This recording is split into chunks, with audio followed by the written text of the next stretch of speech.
আরে বাবা, এবার তো তোর বয়স 28 বছর হয়ে গেছে, এবার কোনো কাম কাজের ব্যবস্থা কর। পাপ্পা আমি অন কোনো কাজ কামের ব্যবস্থা করতে দিতাম না, আমি আরো হলে করি সরকারি চাকরির ব্যবস্থা করুম। ঠিক আছে, তুই যেটা ভালো মনে করস। ও বেটা, কই যাস? পাপ্পা আমি তো কোচিং এ যাই। আরে বেটা, তুই তো পড়তে পড়তে অনেক বছর পার করে দিছিস, এবার কোন একটা কাম কাজ কর। পাপ্পা আমার পড়ালেখা আরো বাকি আছে, এখনো শেষ হয় নাই। পড়তে পড়তে তুই তোর পুরো জীবন পার করি এলা। আরে ভাই, মনির কার নাম? মনির নামে একটা সিটি আছে, আরে ভাই আমার নাম মনির, কিসের সিডি আইছে? সরকারি চাকরি সিটি আছে। বাইগান। পাপ্পা আমার তো সরকারি চাকরি হয়ে গেছে গা। বাবা, তুই এত বছরের পড়ালেখায় সফলতা পাইছিস।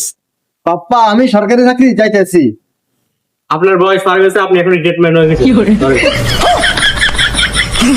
হারামজাদা!